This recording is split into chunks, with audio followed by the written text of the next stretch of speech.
up, Ren? Long time. It feels like it's been a minute. Yeah, it's been a while, huh? Yeah, jumping all over the place. Yeah, you know it, man. Same old, same old. Same old. It's never the same old with you. You're right. You know what I did? What'd you do? I bought a PlayStation 5, and now I'm in the modern era of gaming. PlayStation 5? Yeah. Is that what they're up to now? I think so. Yeah, you depends. How much you paid for it?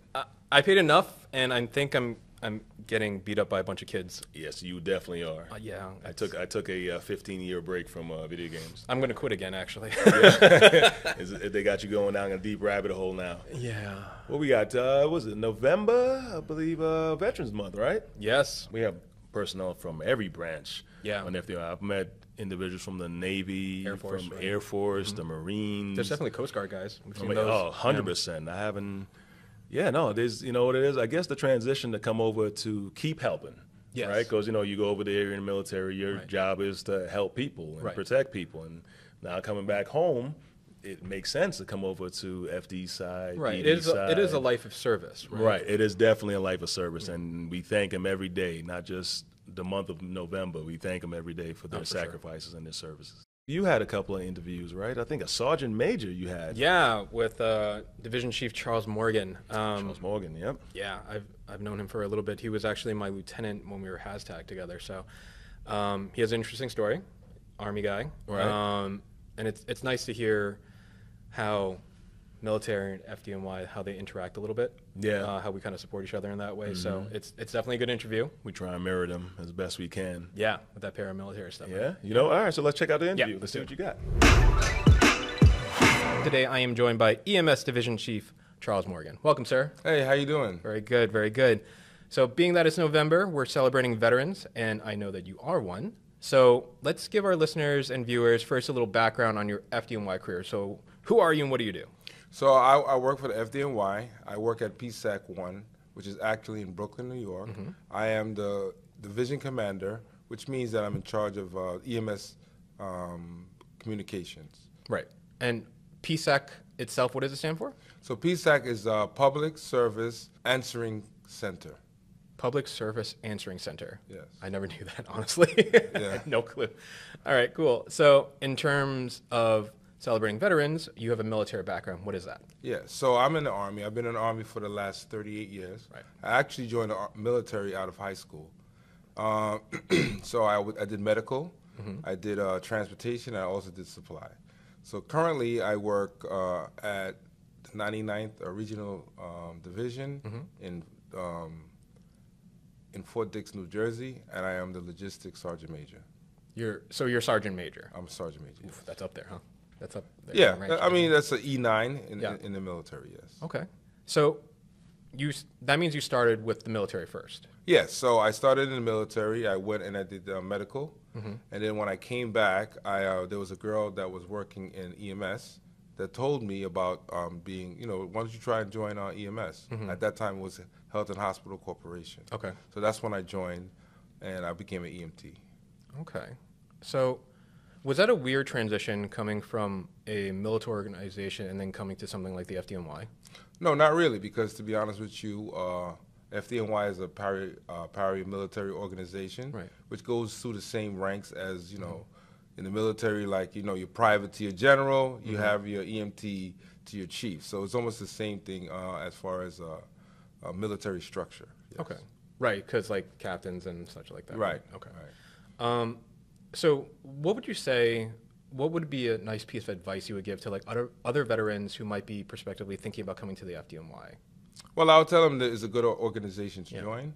It's paramilitary, so that means they'll flow, better as opposed to a civilian organization that probably doesn't have this kind of a structure. I would say to them that the fire department is very veteran friendly. Sure, right. They definitely, even in promotions and getting better opportunities and jobs, they do look at veterans and give us an opportunity. So I would say to a person that wants to join that this is a very good organization to join. Okay. And that, again, being that it's November, we're celebrating veterans, what does a month like this and celebrating veterans mean for someone like you who's doing first responder work and still military? So it brings you back to the core of why you join organizations that that help out people. You know, obviously the fire department helps people. The military is another organization that helps people, you know, obviously for obvious reasons. So, you know, Veterans Day encompasses to me, you know, the celebrations of the people who have, you know, served before me, now and to come. So that's one thing, and it's the same thing with the FDNY. You know, you had, you know, the trailblazers before me, Sure. the ones that are working with me now, Right. and the guys that are starting to come, the guys and the gals that are starting to come in now. Right, So, right. yeah, the trailblazers. So you're still active military at this point, correct? Yes. How does that work in terms of, how's that work, actually? So in the fire department, they give me up about 30 days Okay. for the year, so I can do my military. Although they're flexible. So for instance, if I get deployed, they still give me time to go away. I have up to 5 years of deployment. Okay. And you know, I reach out. They have a military liaison that's at the fire department. Okay. And they're easy access. You just, you know, give your information to your officer, and they'll send the stuff away. When you come back, what is nice about being in the fire department, when you come back, there's somebody that greets you at BHS, and they actually take you through, you know, your BHS appointment, because when you come back, you know, you have to go through your medical and stuff again. and there's somebody that escorts you through that. So I thought when I came back, it was very nice that somebody was there to help me. While you were being deployed or maybe training, have you ever interacted with other FDNY personnel? Actually, I used to jump out of airplanes. Yeah. With other FDNY people? So I actually jumped out of, it was a lieutenant, and we jumped out of aircraft. I was number 1 out, Yeah. he was number 4 out Wow. the door, yeah. Wow. So that was a good experience, yeah. Yeah. No, that's... Thank God both of us didn't get hurt, right? Yeah, that that's would have yeah. been bad. I mean, jumping out of an airplane together, that's the thing. Sure. Yeah. All right, cool. I want to thank you for your time, for coming over here. I want to thank you for your service. And I don't know if I should shake your hand or salute you, but I'm going to go for the shaking of the hand. Yeah, let's do the shaking of the hand, yeah. Let me tell you, another guy that wears plenty of hats moving up in life. Like Yeah. when you hear these individual stories, you're like, man, you should be a lot older with all his life experience, jumping out of airplanes. Right. Perfectly good airplanes. I'm not really a huge fan of it, but I've done it once. Yeah, but I not at his capacity. I did it on the PlayStation. It scared me, so I'm not doing that anymore either. Yeah, now it's like actually meeting the superhero that he is. That was very impressive, man. You just did an interview with Christopher King, right? Yes, another individual, military personnel, and obviously thanked him for his service. And he's so energetic where it comes to, you know, everything he's doing in his life. Yeah. It's a very good interview. You know what? Let's check it out. All right, let's do it. Today we have Firefighter Chris Can. How you doing?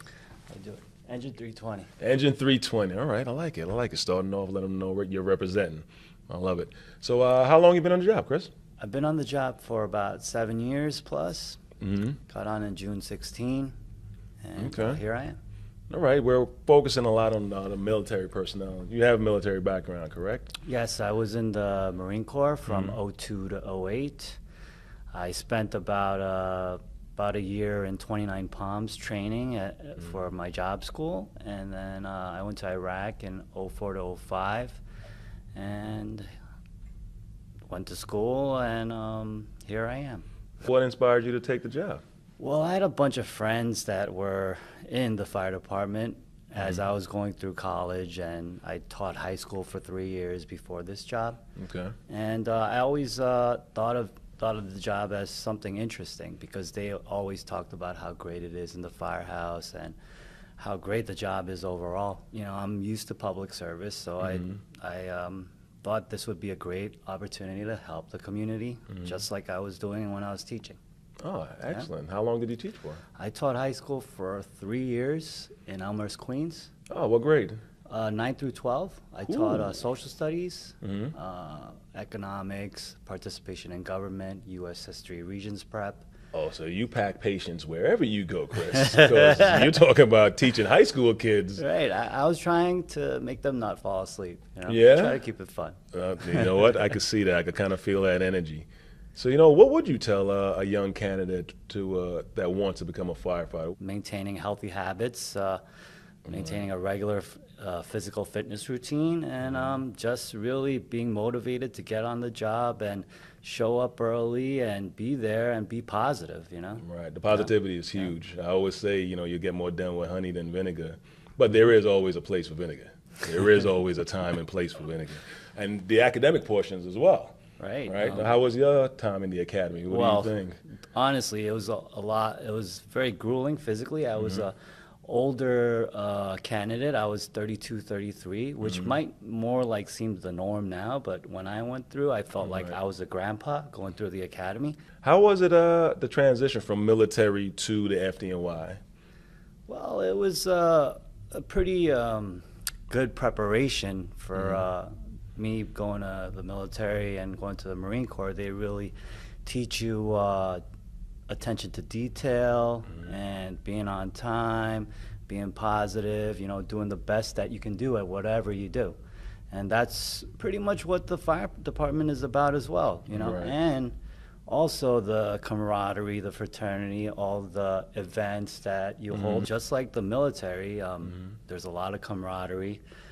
You know, it's not just a job. It's not just a lifestyle or culture. It's a family. You know, Yeah. so we all look out for each other. Just like I was a Marine on the battlefield, you would expect your brother or sister to help you out and look out after you. And we all look out for each other in times where it's rough, in times where we're having good times. You know, whatever it is, we're there for each other, and that's what we're all about. You mentioned a fraternal organization. Are you part of any? I am a part of the FDNY Phoenix Society. I am the Sergeant at Arms. Oh, look at you. Even so, you're not just visiting and going to meetings. You're actually a part of the board. Well, yeah, I just make sure everything's running smoothly.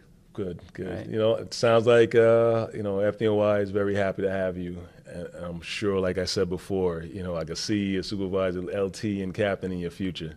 I don't know about that. I got to study harder, like I said. That's all right. We'll keep chipping away. Listen, right. Chris, thank All you right. very much again. All right. I'm sure Great we'll be meeting. seeing you soon. Okay, buddy? Great meeting you, Captain. All right. Thank you. Likewise. So, what do you think? Nice job with Chris. I find it interesting that they both served in Iraq. All right. It's nice to see. It's nice to see that there is a place where they transition over from military to, like, I guess, civilian life, where it still falls in line with what they were taught. After speaking with all of our military people and how they kind of had the recommendations for other veterans to say, come on to this job, Right. it's a good segue into an interview that you had last month. Yep, I had Captain Doug Mitchell and EMS instructor Manny Melendez, who are very focused on not just the physical portion, but also the academic portion. But each are just as important. Like, Right. they both have to finish first. It's not like one's more than the other. You could tell through the interview with their passion and how they explain and how they show the balance that each candidate has to have Right. to be successful in pro school. Well, it sounds pretty good. Let's take a look. Let's take a look. All right. So you have a new candidate coming on. Very excited. Want to be an EMT. Can't wait to study, be a medic. Want to go up the ladder. What would you tell them to do? What would be the one thing you could tell them, like, all right, this is what you should focus on? I would definitely say, you know, be there with an open mind, study, Right. study. You know, that's really what it comes down to, and never feel out of place of asking any type of question if they're Right. not sure of. Right. You know, that's what the instructors are there for. We want to help. We want to be able to give those answers. I would say embrace the team concept. That, you know, especially while you're in pro school, and I'm sure it's the same with the EMS Academy, you're broken down into smaller squads who go through evolutions together. And there's going to be some people who pick it up quickly the first time. Right. Be that person who helps out the other people on your team. And recognize the instructors are there. They're always there to help you, but you have to be able to help yourself and help others on your team, in your squad. And I think when you get to your firehouse, when you pass the academy and you graduate, you'll really understand that team, how important that team concept Right. is. And it's built when you were in probe school. I still remember the 25 other guys that were in my probe squad. I have their phone numbers. I still have in that my paper phone. with all their phone numbers. Exactly. I know I didn't even have my phone. I had a paper. That's We right. were still right. That's right, yep. Not dating myself. That's right. But again, just recognizing that, you know, trust the process. Right. Master the basics. Right? Right. The fundamental basics is what we need to master. And when you get a new probie into your firehouse, that's all you expect from them is to have a mastery of the basics. Right. Everything else, we are going to teach them on the job because there's so many variables depending upon what part of the city that you work in that you'll be exposed to, whether it's subways, whether it's overhead electrical wires, whether it's underground, so many different variables. Understand and master the basics. So, Well, that's what what do it you takes to get onto this job, huh? Yes, it does, and you have to keep on working at it. It's not just like, all right, I'm out of the academy, I'm done. No, you got to keep studying because they always say if you're no longer learning, it's probably time to hang it up because the world is evolving, so is FDNY and everything else around it. Yeah. And then from the chief and firefighter King, for the veterans who want to come on, I guess that having that military background to our paramilitary organization will give them that just a little leg up so they don't have to learn that part over again. They understand how it is to follow orders. Yeah. Versus, we're teaching them and individuals who come out from New York streets. Like, listen, I've never been in a military organization. Obviously, playing sports and stuff helps because you're used to getting coached up. But you definitely, the leg up in the military is definitely they're used to. They understand The how rank important structure it and is. everything, Yeah, too. the rank structure and everything like that. And then what else we got coming up? I believe this is the holiday season. Yeah, it will be. It will be pretty soon. Yeah. So hopefully you have a lot of plans with family. Yeah, of Friends. course. It's turkey time. It's eating time. There's no Actually, all diets are out the window. Yeah, pretty trying much. to drop a couple pounds. They was like, oh, so what do you got to bring up? I was like, no, I'm gonna eat whatever's in front of me. Pretty much. It's that seafood diet. You see food, you eat it. You goddamn right. So we'll see you next month then? I will see you next month and All enjoy right. the holiday. But Sounds don't great. see you before then. All right. Later, bud.